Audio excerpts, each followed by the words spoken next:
Everything is great.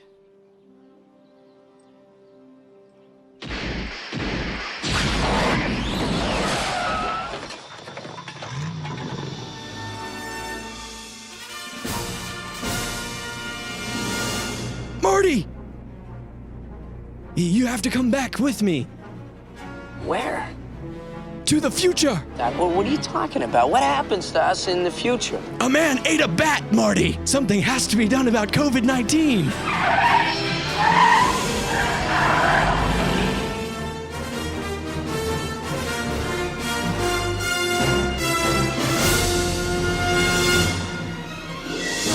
We have to stop him from eating the bat.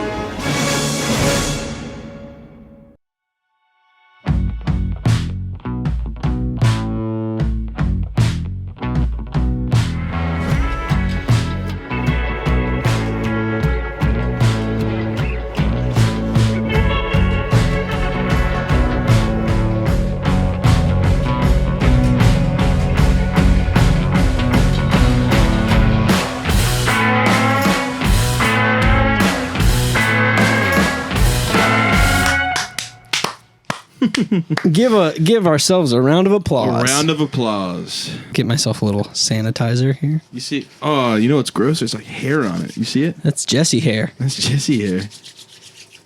How much hand sanitizer have you used in the last week? I keep a bottle at my desk because, like, my business is considered essential. So I've got gloves that I wear for every estimate, and then I also have to sanitize, like, after every person I come in contact with.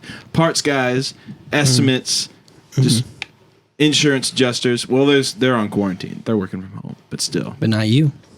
But not me. But yeah, I've gone through a whole bottle in like 2 weeks. Look at me. I'm glad I sanitized because I'm touching my face. Look at you. I have a little one in my car. My job is not essential.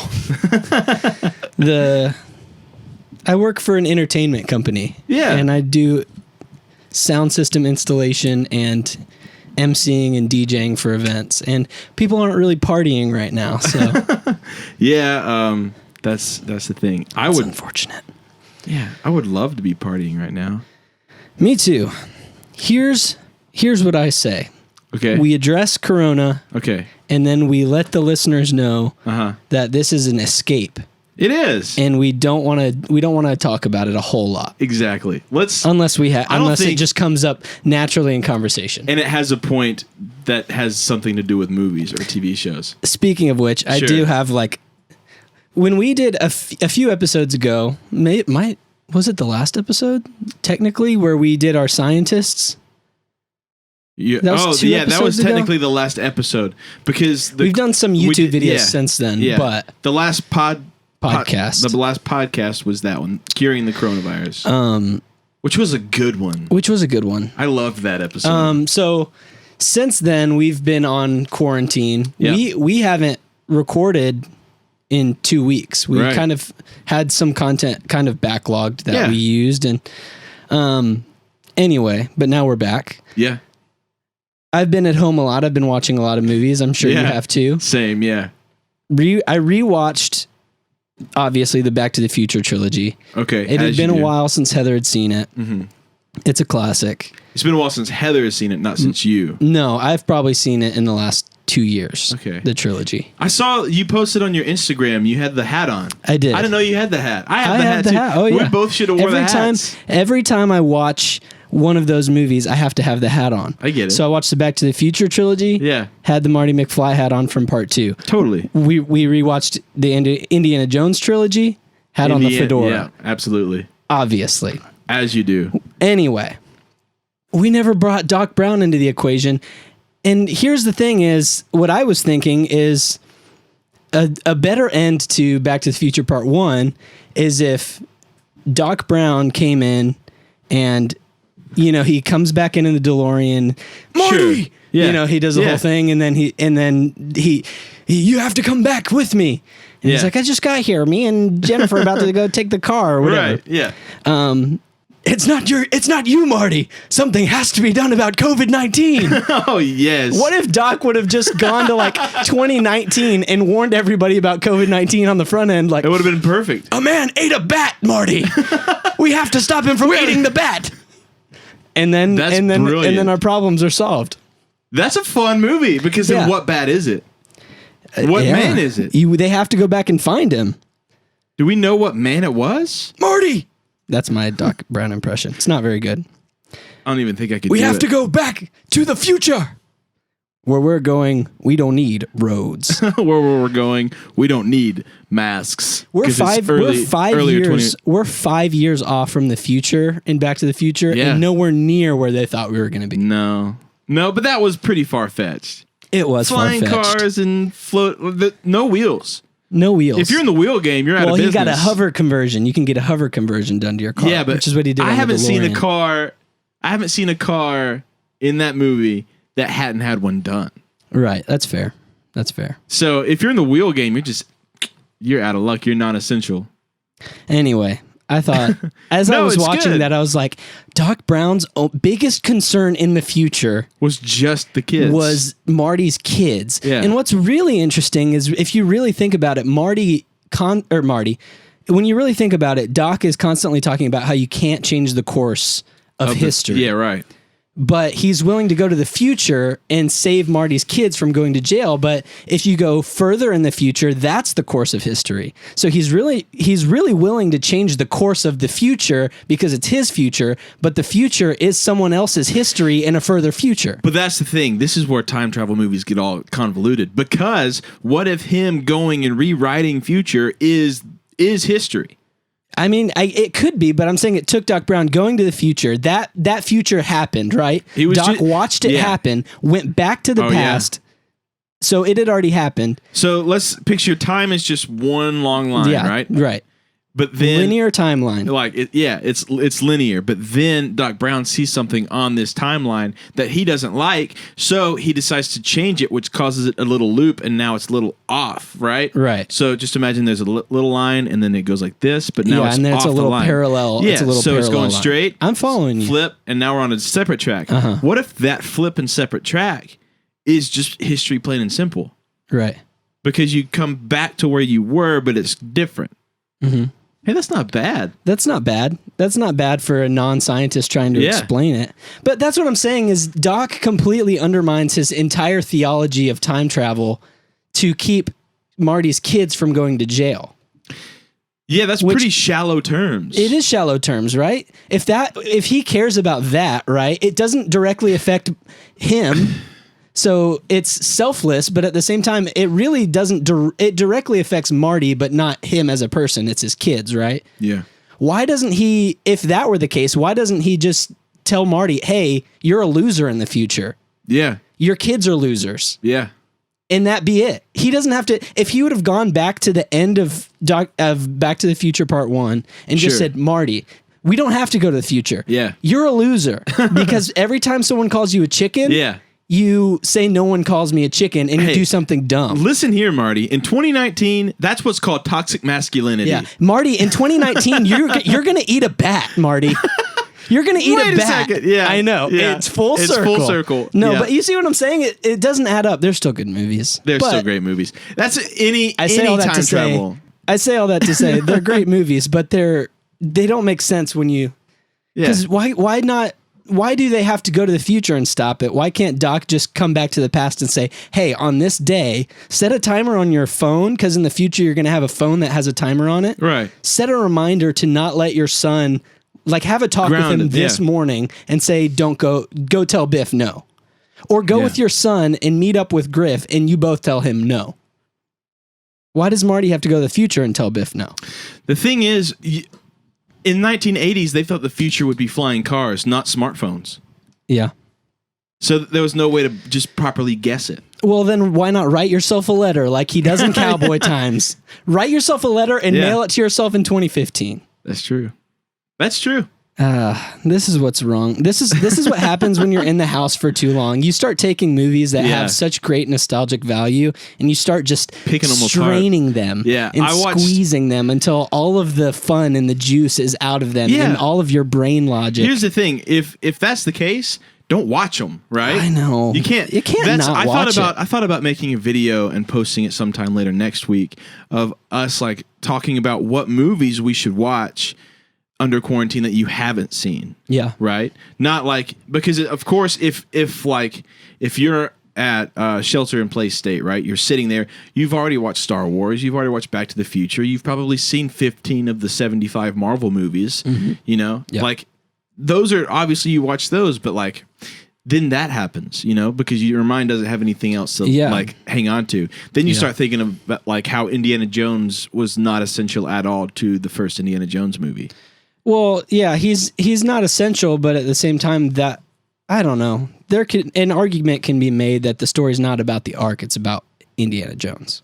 That's true too, and it's about the story arc. So that could be a kind of a fun conversation, because there's a lot of, if you don't know, a lot of people think that Indiana Jones in Raiders of the Lost Ark is not essential to the story, because whether he's in it or not, the Nazis find the Ark of the Covenant, they open it, they all die. Right. So and the Ark just ends up in storage anyway. Right. So in theory, it's not in any better of a place than it was being buried in the ground in Cairo. Right. Which I would always argue that it was like, it's not about the destination, it was about the journey and how fun the movie itself was. Even if he did fail or not fail or whatever, it's still a super fun movie. Absolutely. And he's still like the first adventure hero, you know? Yeah, yeah. But yeah, I never thought about it just being because it's about Indiana Jones and it's Indiana Jones's movie. Okay, so there's a really interesting case study about Indiana Jones's character arc on YouTube on a channel called Channel Awesome. Okay. And we can link it. But I'll kind of give you, he talks about why Indiana Jones's character arc is so excellent and why the movies would have been almost make better sense in chronological order versus in the order that they're given to us. Because technically, Raiders of the Lost Ark happens. Temple of Doom is a prequel to Raiders. See, I didn't know that until like 6 months ago. Yeah, and I'm about to blow your mind a little bit. Because this is awesome. I'm ready. We'll link the video, and you should watch it for sure, because it's a really great case study in the character arc of Indiana Jones. Sure. So Raiders happens in 1936, I think. Temple of Doom happens, I think, in 35 or 34, something like that. Okay.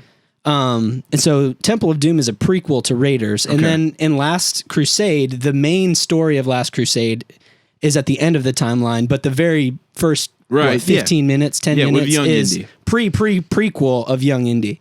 I just smacked my phone on the ground. There it goes. Doesn't matter. So what's interesting about this video where he's Channel Awesome, he's going through and kind of talking about the character arc and how it begins, right? Indiana Jones, the first time you see him, if you're watching in chronological order, begins with him, Boy Scout. Yeah. It belongs in a museum. You know, they find the cross. Yeah, the cross necklace. Yeah.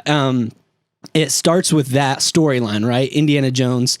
Yeah. He steals the cross from this, you know, grave robber of sorts who's ends up becoming a mentor of his. So he steals the cross. You find out where the whip comes from, where the scar on his chin comes from. He runs home. He, you know, is trying to tell his dad. His dad makes him count in Latin or whatever it is.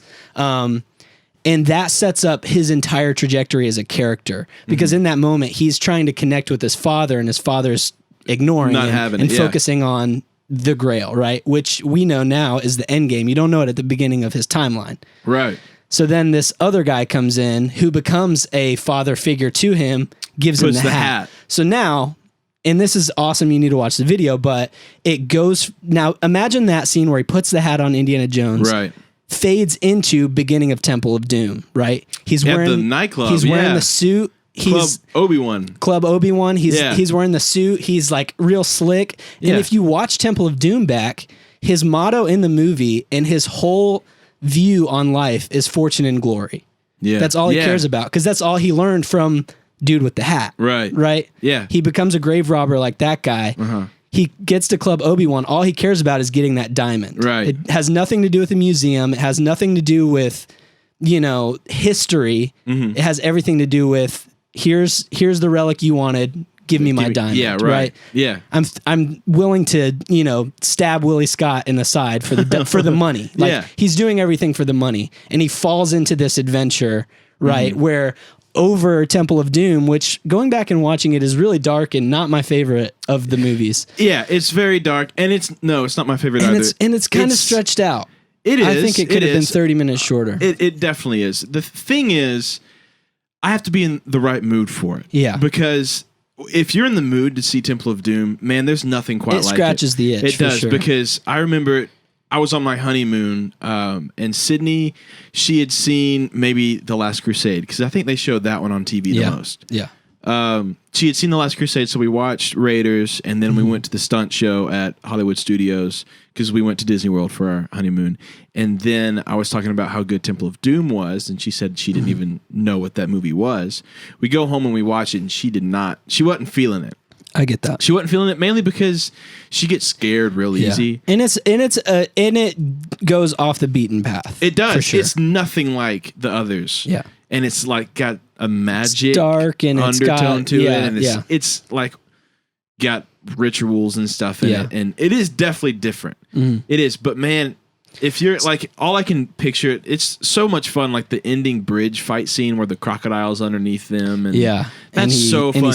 And then whenever they go in and they're finding the underground like temple for the first time, and there's like the spikes coming out of the ceilings with the skulls on them, like it's so different, but man, I love it so much. Sydney was not having it. I get that. But anyway, so back what we were talking about too. With Indiana Jones' story arc, right? He goes from a kid who's all about being a Boy Scout, who's all about doing the right thing, gets ignored by his father in the very beginning of what we see of him. Right. Has this new father figure who teaches him that if you can find it and you can sell it, you do it. Yeah. By any means necessary. Then we see him at his youngest in China. Yeah. All about the money. Right. His whole view in life, and he says it multiple times in Temple of Doom, and he never says it in Raiders, is fortune and glory. All about fortune and glory. Yeah. Over the course of what happens in Temple of Doom, he almost slowly humanizes, because he learns over that course that, I need to save these kids. I need to do the right thing. I need to save this village. Yeah. There's a famine. I need to get the stone back. And it almost in that moment, he goes from his focus being on fortune and glory at the beginning of that movie to by the end, it's about the village, and saving the people. Yeah.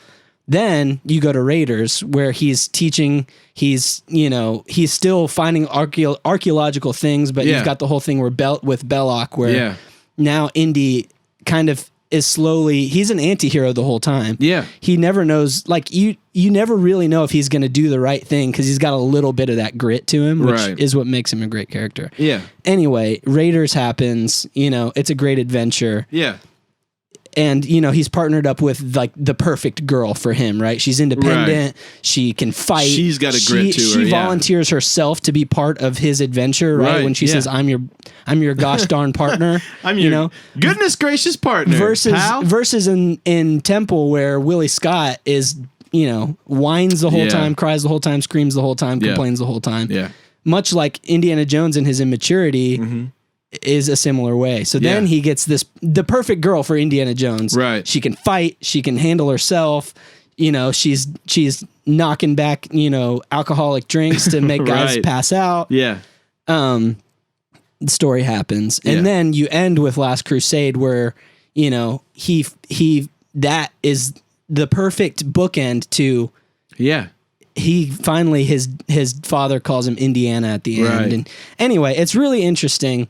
But I understand what you're saying, because even in that video, he mentions how people say Raiders is like Indiana Jones. It doesn't matter. It doesn't matter, but that's the point, right? It's an adventure where, in theory, technically, you don't know if it could have happened or not. You wouldn't know. You know what I'm saying? That's kind of where the fantasy and the awesome imagination of it all comes is Right. like, that could have really happened. You never know. Yeah. You know what I'm saying? Yeah, absolutely. Like it's historical, like under the radar. Yeah, exactly. That's where I don't know. Yeah.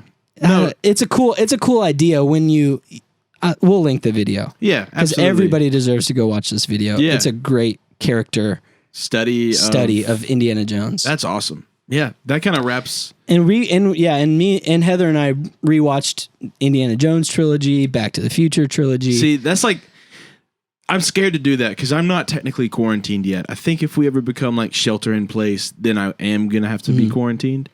I'm not sure yet. There's articles that say We're not either. Like Yeah. Heather's she works at a physical therapy clinic and is considered essential as well. So she's Yeah. still going to work every Yeah. day. I'm working from home, but like we're still. I don't know. It's I have to go to work. Obviously, I run a body shop, so I mean that's just working on cars. So I'm the only one who actually deals with the public. Sydney is a nurse, so obviously she's working her butt off. But we were supposed to be on a cruise last week. Yeah. So I took the first couple of days of the week off just to spend some time with her. And we've never just sat at home for that long together because it was 5 days, Saturday, Sunday, all the way to Wednesday, right? It was exhaustingly boring, I guess.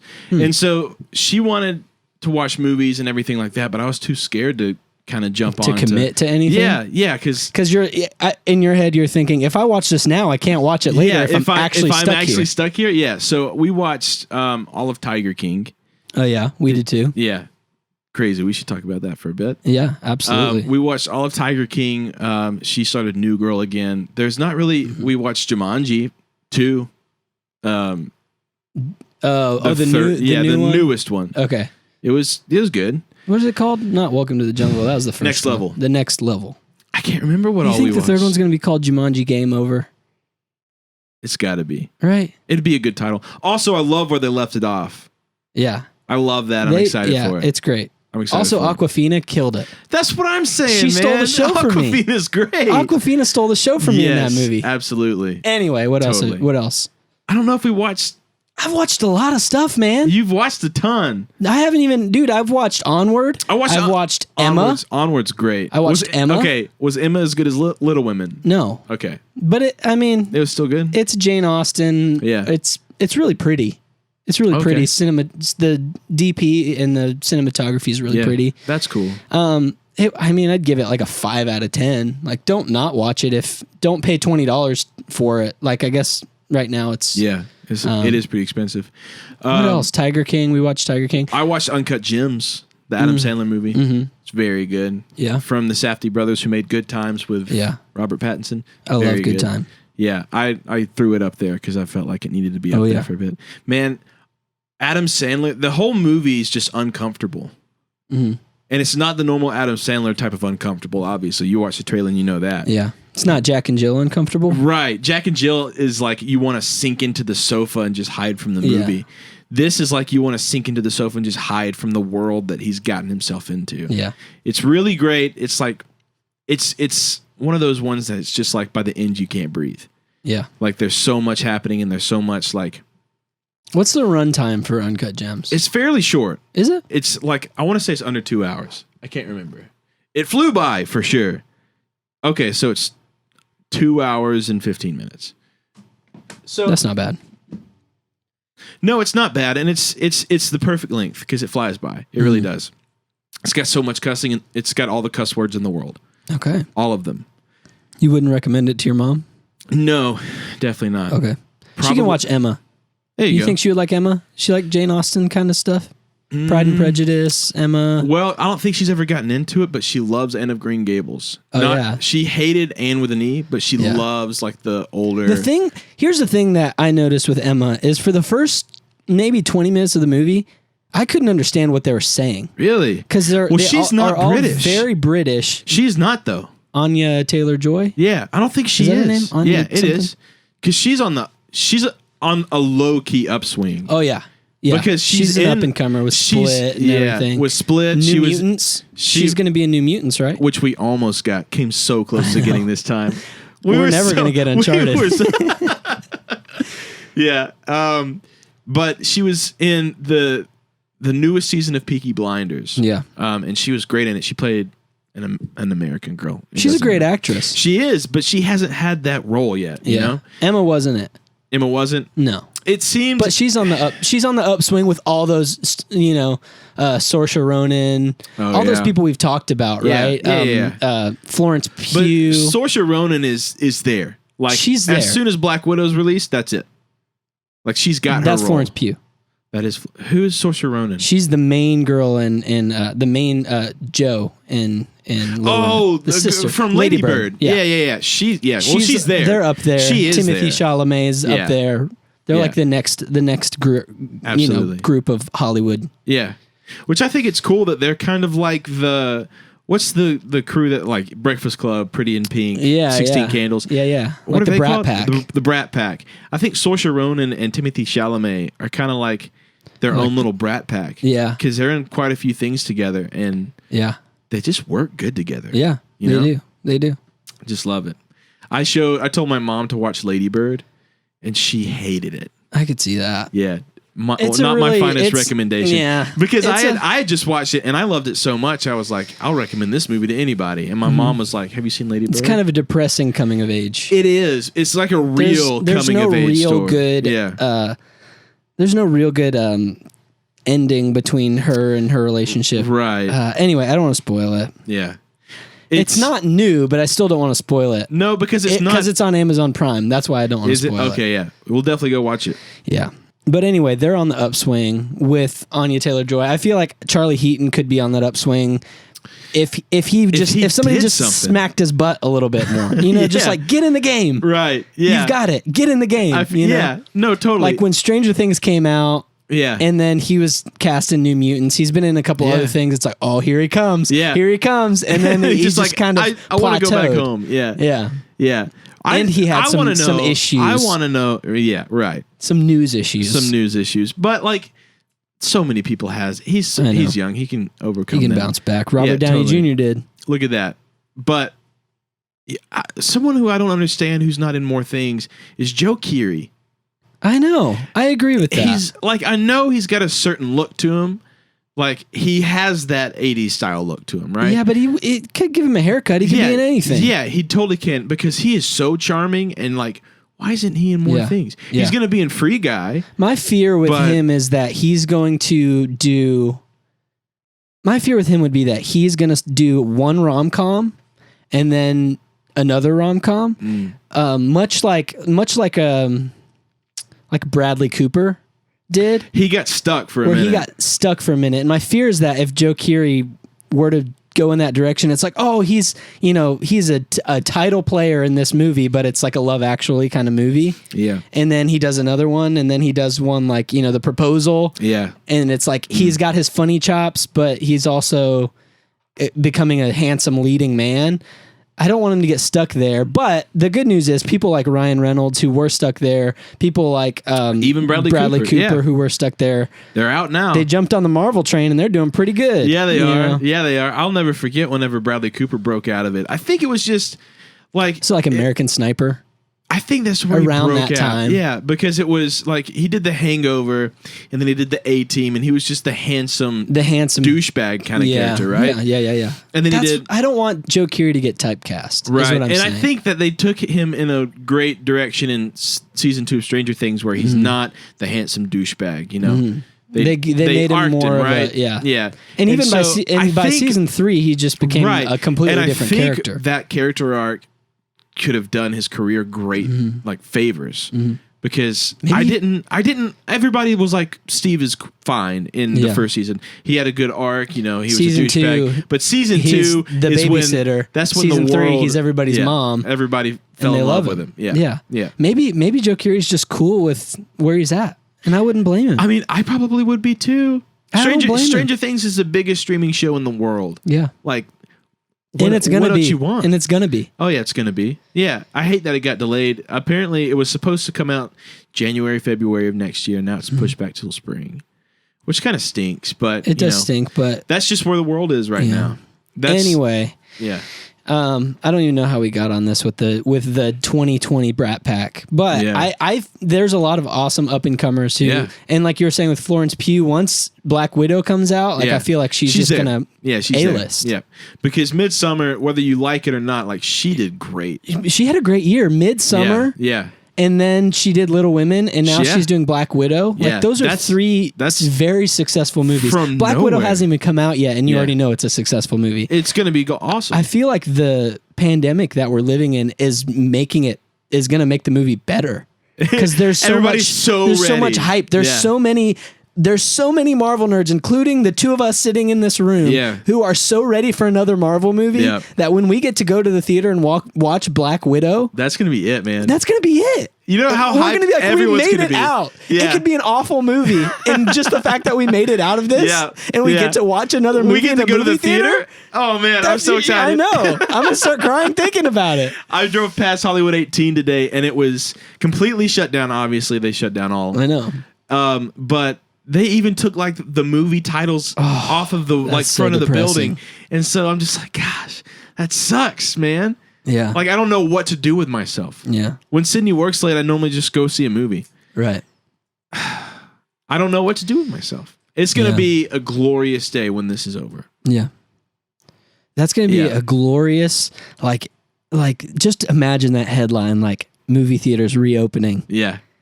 You're safe to come out. Yeah. Everybody's still going to bring hand sanitizer, and that's okay. Yeah, totally fine. Be smart about it. Maybe people will stop taking off their shoes in the movie theater because that's a personal pet peeve. Yeah. I get it.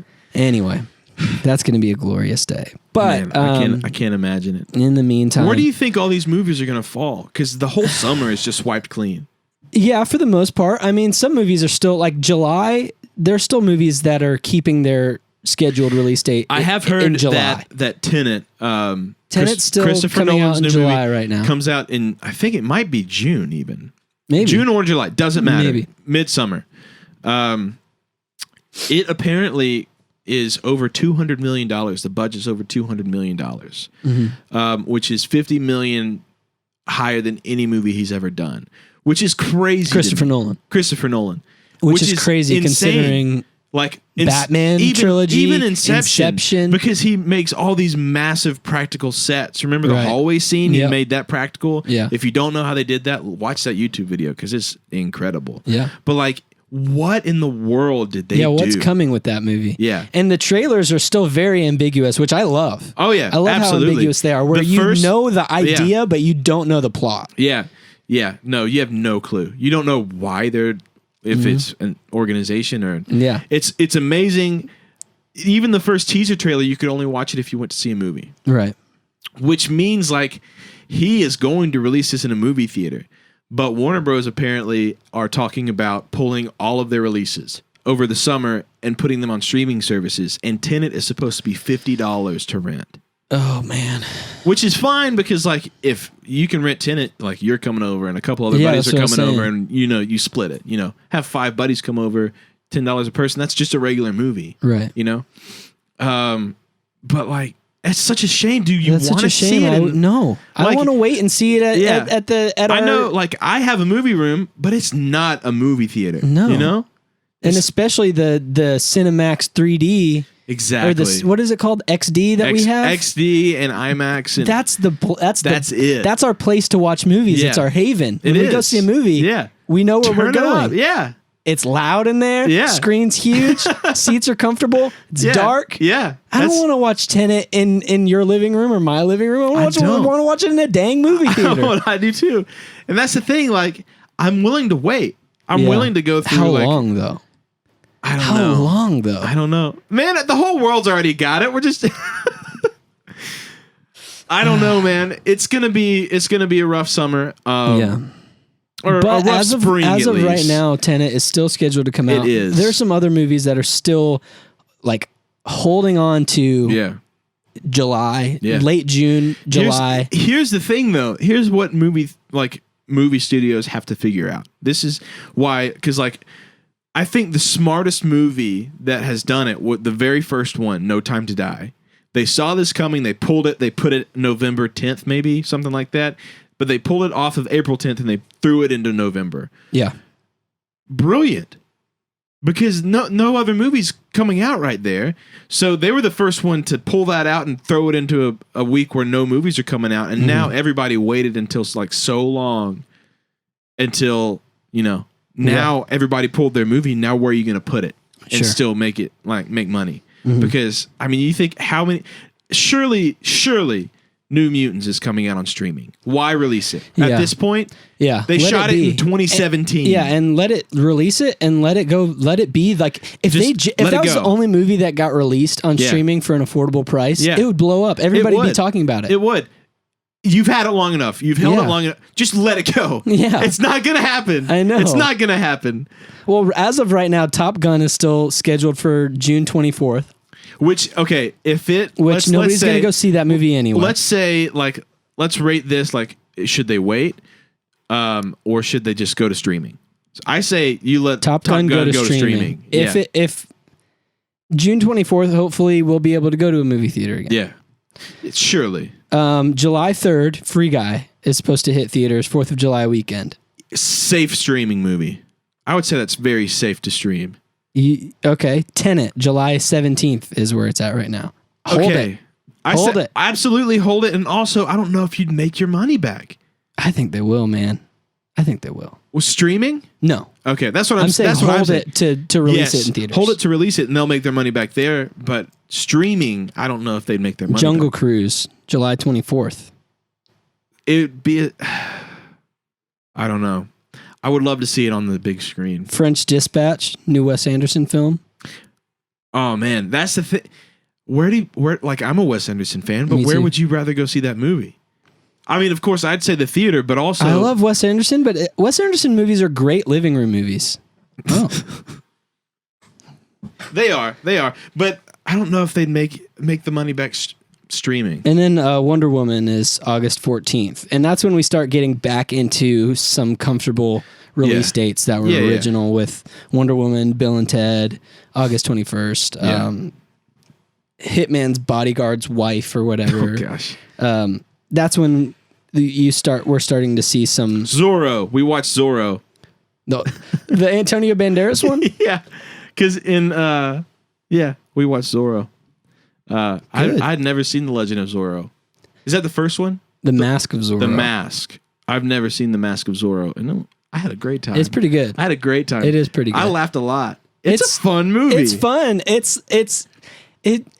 It was perfect for the time period that it came out, like in the 90s. Yes, late 90s. Yeah, absolutely was. Antonio Banderas is at his peak. I miss him so much. Yeah. Yeah, we watched that and I was like, I want to watch Spy Kids right now. I'm sure he would hate to hear that. I know. Zorro is like his... Yeah, that was his thing, man. Yeah, but it was so good. It was good. If you don't have anything to watch right now, watch the Mask of Zorro. Is it streaming or did you rent it? It's on Netflix. Oh, great. Yeah, man, it was so awesome. Great. I loved it so much. That's awesome. Yeah. But I don't know. I don't want to talk about movies that aren't coming out. No. Here's something cool though. I mean, we're talking about it. We're chatting about it. Yeah. About movies getting pushed back. I said it earlier. Uncharted's never coming out. But imagine this. Okay. Uncharted goes into production. They make it. It releases. And it's like the best adventure movie we've ever seen. Imagine that. Yeah, man. I know. How awesome would that be? Because the Uncharted, if it's anything like the games. If it's anything like it. Hey, if it's Uncharted, anything like the cutscenes of the games.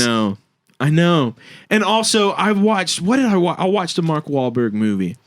Oh, Spencer Confidential with the new Netflix movie with Post Malone in it. And Yeah. He's only in it for like 5 minutes. Yeah, he is. Also, didn't do a bad job. Honestly, did you watch it? No. Didn't do a bad job. Posty didn't. Yeah. Now the movie, no, it wasn't good.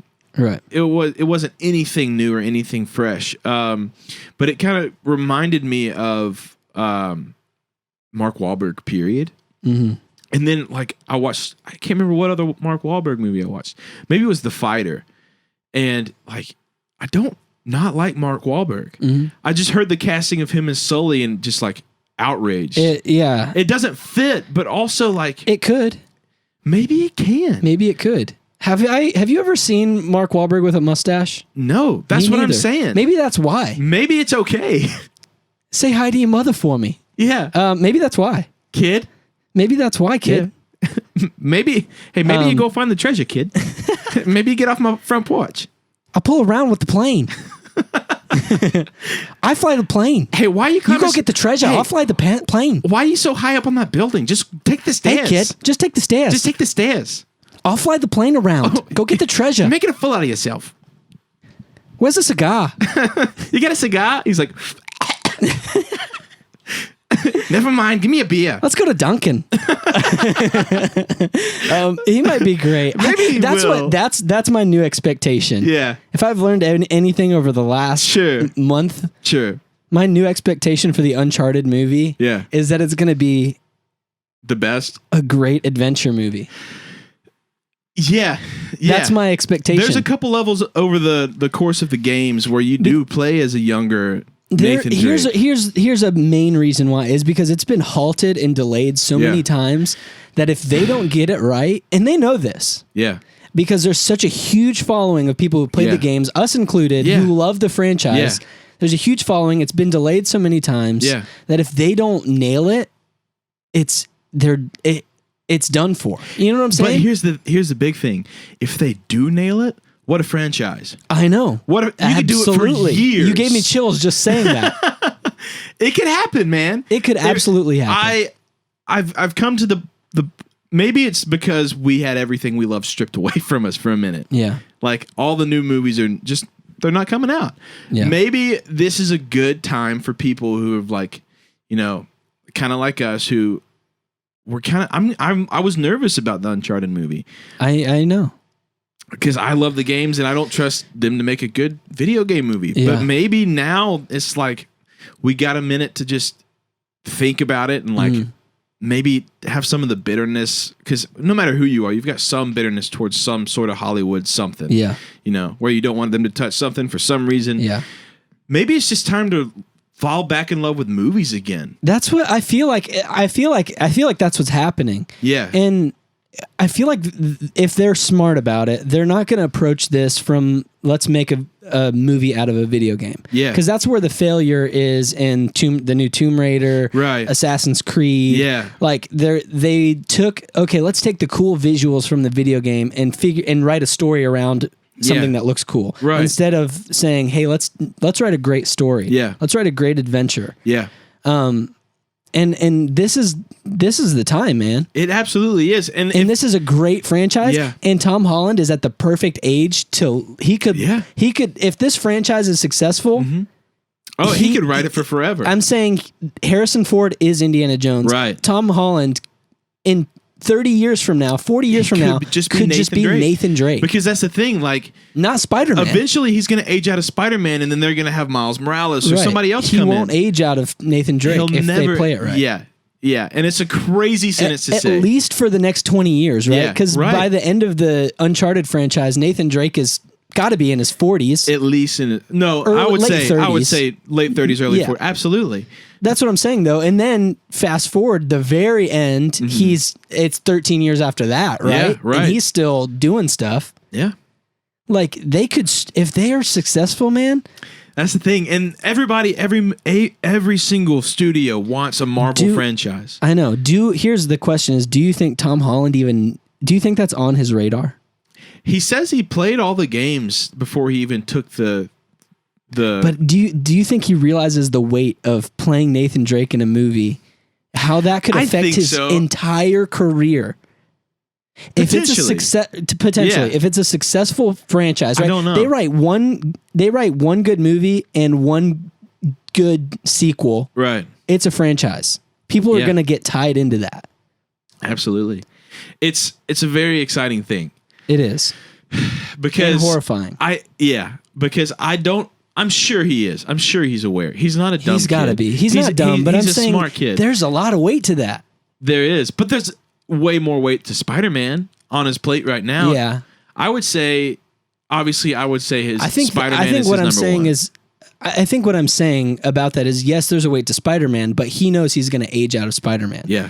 There's a weight to Nathan Drake that if it's successful, He can ride it He for a can long ride time. it until he's in his 50s. And Mark Wahlberg, if he starts smoking cigars right now, He's got it. by Uncharted 4, that's it. He's got it. He's got it. And he's got the build, because right now he's kind of slender. Mhm. Do you think, okay, He can land there. do you like this Uncharted movie, what would you like to see Mark Wahlberg Sully? Would you like to see him kind of built? Would you like to see him slender? Would you like to see him with a little beer belly? I think he's I like to see him the first movie, a little bit of a beer belly. Okay, yeah. Second movie, more ripped. Okay. Does that Good. make sense? Yeah. No, I get it. Like he's down on his luck first movie, takes in this kid. Yeah. They go on an adventure. Sure. By the second movie, they've got a couple of these under his belt. He's still smoking cigars, but he's looking good. Yeah. Second and third movie, he's looking good. By the fourth movie, he's just Sully from the He's just games. Sully. Yeah. That'd Hawaiian be nice. shirt, Yeah. cigar. So mustache. speaking of, it's been a nice. You know how long it's been? I've never had a positive conversation about the Uncharted movie. I just want think to approach every. It's time. Yeah. In light of everything that's happening, I want to approach every movie with excitement because I don't know how many more movies I'm going to get. Here's one more question about Uncharted, and I know that we're really pigeonholing our podcast, but this is what we do. Jason Statham's he's too old to play Cutter. And he's the perfect casting for Cutter. Yeah. But Cutter's only in the third one. I know, but I'm saying once they introduce him, Jason Statham should play him. Here's the thing. Jason Statham is not going to age anytime soon. How old is he? He's in his 50s, right? I want to say he might have just turned 50. If not, he's in his 40s. But there's no reason, there's no way, if in 5 years, hang on. Let's say in 8 years. Yeah. Let's say they introduce Cutter. He'll still be he's fine. 53, I think, or he's 52. He's going to have, it just depends on how close you want to play it to the video games. Yeah. Because Nathan Drake and Cutter aren't that far apart. Tom Holland and Jason Statham now, 30 years apart. Yeah, but that didn't bother him in Hobbs and Shaw when his sister, that was 5 years younger than him, was obviously 20 years younger than him. True. I don't know. It just depends on how close you want to do it, because you can. I don't know, because also the villain of Uncharted 3 is totally Helen Mirren. Who's good casting for Sam, his brother? Oh man, he's got to be a little bit older than Tom Holland. Chris D'Elia. Oh, that he would never do it. You think he would do it? Totally. You think? Chris D'Elia would love a big time movie role. If it's a franchise, that would be great. If it's a franchise, he's on it. You think he could do it? You think he's not goofy enough? No, he was on You, and he kind of played kind of a psycho. That's really interesting. Maybe I don't know. I've never seen. He's got the hair and the beard, and he's got the hair and the beard. Look. But he might be the. No, he's still young. He's still young. He's in his 30s, probably. Yeah, so give it 8 years. Yeah, man. I don't know. Who's your pick? I don't have one. That just came to me. I don't know. That's the only one that came, and it might just be the hair. It might be. It might just be, but honestly, he's funny enough, and he could hang. You think Joe Keery could do it? I don't know. Joe Keery and Tom Holland, they're too similar in age. But you got to think. I think he's got enough talent to be that, to differentiate himself a little bit. Yeah. I don't know. I haven't given that any thought before just now. Me either. They're a long way away from the movie. We're not going to see this movie at least until 2022. They're saying 2021 at this rate. They haven't even started gosh darn production. I'm getting more sanitizer. You're washing your hands of this. They haven't even started production. They haven't. I would love to assume that there's a script. Yeah. I would love to assume they were about to go into production right this summer or fall. I think so. I think in the summer. I would love to assume that there was one. Well, this is the time to work on it. It is the time. So speaking of, here's another thing. Okay, yeah. That we just said. Think about all the great scripts that are being written during this. All I can think. There's a lot of filmmakers that are stuck at home. Posting videos of him like making storyboards for his new movies and the process that he goes through to make his movies and everything like that. There's got to be some great movies. I can't wait. I can't, like, because 3 years from now, Yeah. we're going to see this huge influx in just great, well-crafted stories. Yeah. Because people aren't focused on production. Right. They're not focused on pre-production. They're not No. even focused on casting right now. No. Everyone's stuck in like this in neutral, right? Yeah.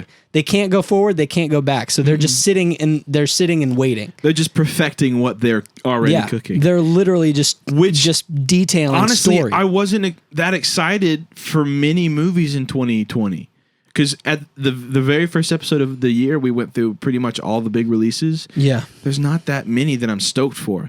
But now that they're all taken away from me, I wanted to see them all. Yeah, 2019 was a huge year. movie year with Avengers, with Star Wars. 2021, 2022, going to be some big year for movies. Yeah. I feel like 2022, like summer and fall of 2022. Yeah.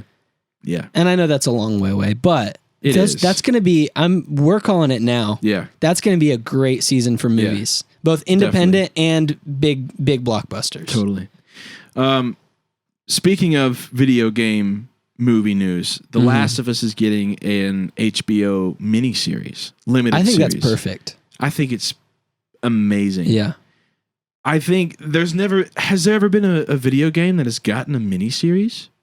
No, I think there should be more. I feel like the miniseries format is kind of because video game storylines are so vast, right? Yeah. I guess The Witcher, but The Witcher's technically based on the books. Yeah, and it's not really a miniseries, right? It's like just 8 a episodes, series. so it's a series technically. A miniseries would be 3 episodes, maybe 4. I think right? I guess so. It just depends. It's never apples over 10. and oranges. Yeah, I think most miniseries are often 8 episodes, and there's limited series which are only 1 season. Right. But like The Watchmen. R.I.P. Man, don't get sidetracked. You're making a point. Yeah, Make your point.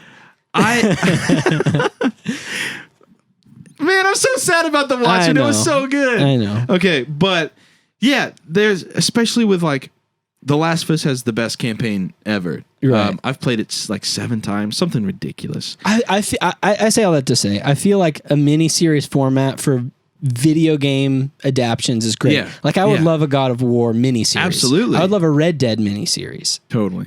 That would be awesome. That would be. Would it be like Arthur Morgan, or would it be just somebody in that world? I would say do an Arthur Morgan one. Do Red Dead Redemption. Do all of the stories in different seasons Arthur of Morgan. Who would play Arthur Morgan? I don't know. Have you seen the guy who does his Can't voice? recreate it. You can't recreate Arthur Morgan. Yeah. Man, I love Arthur Morgan. Yeah. He's the best. Dude, we should do an episode that we just highlight best video game Let's do it next week. Because you've got people like Nathan Drake. Yeah. You've got a lot of great characters. You do. Like, but what I'm saying Arthur about Morgan. the HBO series is like they are for The Last of Us is they're talking about working in the sequel to the series as well, but it's from the writers of Chernobyl.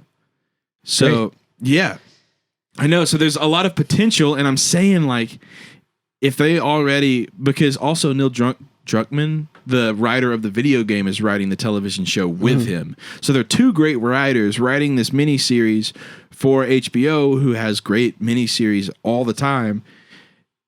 Maybe 2021 is just the year of video game properties being great. What has been happening in the past, and I need to do more research on this, and I will, but I think what's happening is that they're realizing, oh, Prince of Persia made a lot of money. Yeah. Let's just hire some random person to write a script. I don't know who wrote Prince of Persia, so I could be wrong about this. I don't remember, but also... But who directed it? I can't remember. Exactly. That's what I'm saying is that now... Was it Jerry Bruckheimer? I don't know. Was it? I don't know. I just feel like it was written and produced to make money. And now they're starting to... And now I feel like now Hollywood's starting to realize like, oh, if we actually hire filmmakers who care about these franchises and and want to write good stories for them instead of just write a movie and make money off of it, what? Just on the Prince of Persia IMDb page, and I just remembered the movie. Yeah. Jake Gyllenhaal. It was awful. It was awful. It's terrible. Who wrote it? Okay, hang on. It was, let's see. Okay. Writers was Boaz Yakin. What else has he written? It was directed by Mike Newell. Let's see. Boaz Yakin wrote the screenplay along with Doug Miro. Let's see. What else have they worked on? Let's see. Just for a comparison. Okay, so the director, Mike Newell, he directed Four Weddings and a Funeral. He directed Harry Potter and the Goblet of Fire. Okay. Donnie Brasco. And who wrote it is... Because Prince of Persia was well directed. I want to know who wrote the screenplay. Boaz Yakin, who wrote Fresh. I don't know. He directed Remember the Titans. But he didn't write it. Let's see. Let's jump to his writing credentials. He wrote The Rookie, 1990. So nothing. Yeah, that's what I'm saying is that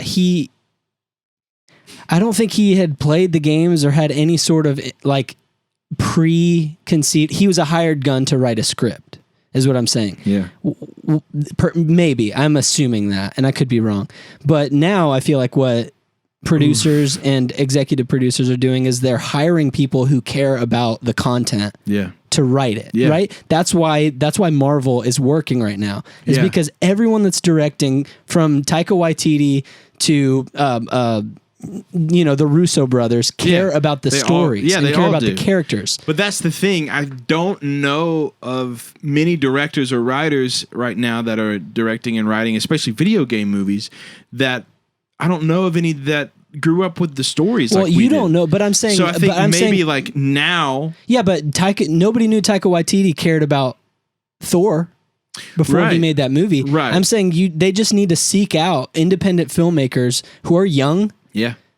And who care about the story. Yeah. You know what I'm saying? Absolutely. Like and give them a chance. That's what they've done with, all of the new Marvel directors right now and writers are like, they're new. Yeah. They're new. Like these are their masterpieces for now. Obviously Jojo Rabbit's, now Taika Waititi's entering into his own filmmaking stage and style. Yeah. But before that, like he had, Hunt for the Wilder People. Yeah, what's the vampire?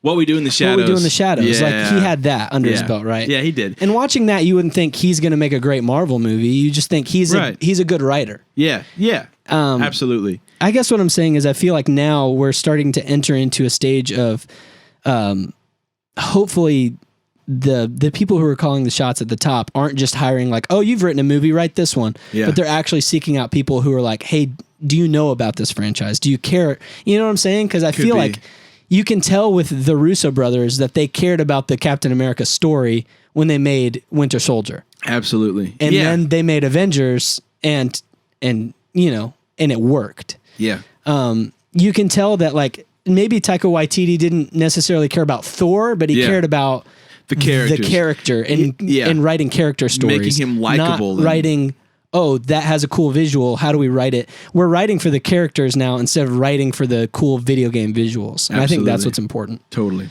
I'm excited. And I think this season is just, I would encourage anyone listening to maybe, if you're stuck at home, maybe just take this time to try to fall back in love with movies or watch a movie that maybe everybody, I don't know.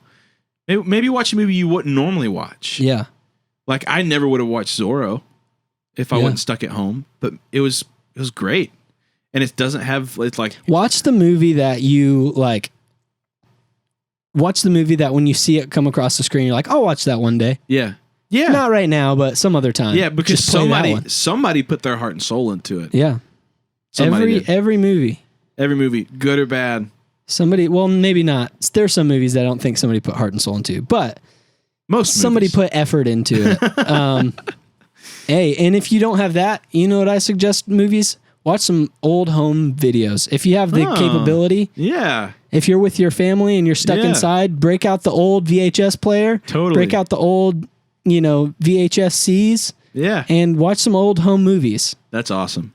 Pop some popcorn. Also, live a little. Remember the good times. Before we go, I received E.T. on VHS. That's awesome. In the mail. I don't know who it's from. Oh. What is it for? I don't know. It's over here. I can go grab it. It's a set piece or something? I don't know. Like nobody claimed it. That's super cool. I wish I would have received it in the mail. This is in great condition too. It is in great and I didn't buy it. Did your wife buy it? No. She said, "Why did you buy a VHS tape?" And I was like, "What?" Yeah. That's awesome. It's got to be somebody that we know because my first thought is like, what if somebody from Podzilla sent it, like a fan or a listener? Yeah, but they've also got to know your address. Bingo. We should get a P.O. box. We should get a P.O. box. That'd be kind of cool. At some point. Send us random VHS tapes. Well, hello and welcome to Podzilla. Forgot about that. No, thank you for joining us. We just jumped right into the conversation. Yeah, absolutely. Just needed a nice conversation. And I had fun. I definitely did too. That hour went by really fast. It did. It really did. But thank you so much for joining us on Podzilla. Follow us on Instagram at pod.zilla. Yeah. Shoot us an email at thepodzillashow@gmail.com. Yeah. Definitely. And just like and comment and subscribe to our channel. And if you haven't watched it, we built a life-size bat signal. Yeah. And we made a video and check it out. Link is down below. Also, before we go, we posted a video of a conversation we had from the last podcast episode of Robin's origin and maybe how it's not psychologically the best origin. Yeah. Regardless, it's a really fun conversation, and we actually would think it would be really cool if somebody animated it. So we started a little competition. We're going to say April 30th, end of the month. You have until then to submit something. Winner gets an animated Batman the series on Blu-ray. On Blu-ray. Yeah. It'll be super fun. So if you're bored at home, maybe watch it. It could be really fun. Yeah. And if you've never animated before, and you want to give it a shot, like it's not about the quality of the animation. Exactly. It's just have some fun with it. Yeah, you know. Absolutely. That's kind of the idea is just do something fun and creative. Yeah, absolutely. But you can email once you do it. You can email us the Dropbox link. You can email or it if you have like a YouTube video and you upload it onto YouTube. Just email us the link to wherever you post it. You can email us at the Podzilla Show, and then we'll post it on our Instagram, on our YouTube channel. Yeah, no monetization because we're not going to make money off of your work. Right. But you can email us at thepodzillashow@gmail.com. You can follow us personally. I'm at Tonus Braden. I'm at the David Smith Jr. And also shout out to Star Cadet. Yeah. I'm wearing I want to wear some merch over the next few weeks of, just companies that I think are super cool that in this time, if you want to support some cool creative companies that have cool clothes and stuff like that, give Star Cadet some love. Yeah, absolutely. I've got a Star Cadet hoodie. I have some Star Cadet shirts and I have the hoodie and I have some patches. Yeah. We'll start doing that. And they're just awesome people. And Olin Rogers is an awesome guy who he's got, the tornadoes blew through Nashville through his the soda parlor in Nashville where I bought this hoodie. Same. And he obviously does Final Space and YouTube stuff. Anyway, Star Cadet is a company that I really enjoy wearing their clothes because they're nerdy and they're cool and they're fashionable and they're well designed and they're super comfortable. So order something from Star Cadet this week if you can. Yeah, absolutely. I guess that wraps it up for us. Be safe, everybody. Wash your hands. We're all trying to get through this together. Yeah. We'll keep doing it as long as we can. We're taking our proper mandated health regulations for the state of Alabama. We're going to do this for as long as we can. And we'll try to keep you guys entertained even if we can. Yeah, and hopefully this show can be something that is just a fun listen that kind of gets your mind off things. And, thank you to all of the doctors and nurses and essential business people who are still working. Absolutely. And mailmen and you're the mail real heroes. Carriers and anyone who's still working. And, thank you so much for making the world go round while we're going through some crazy stuff. And, absolutely. Thank yeah. you guys. Everybody hang in there. If you need somebody to talk to, we're just a click away. Yep. And until next time. Until next time, we've got to go back, Marty, and stop COVID-19. I don't know. Perfect. Let's get out of here. Elbows. Yeah. God.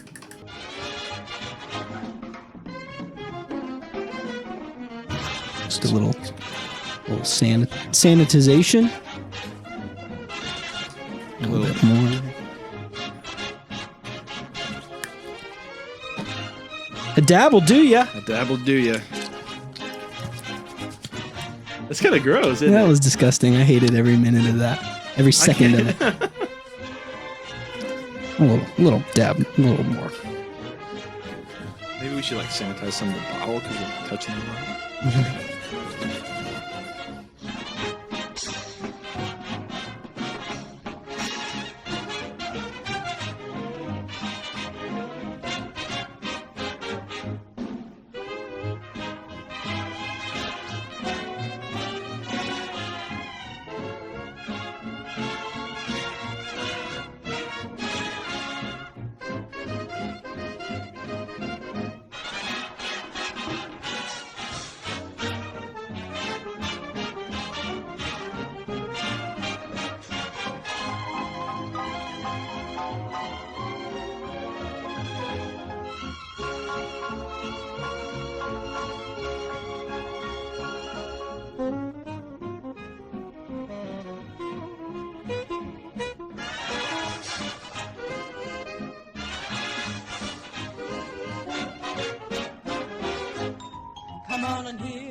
Come on and hear Alexander's ragtime band.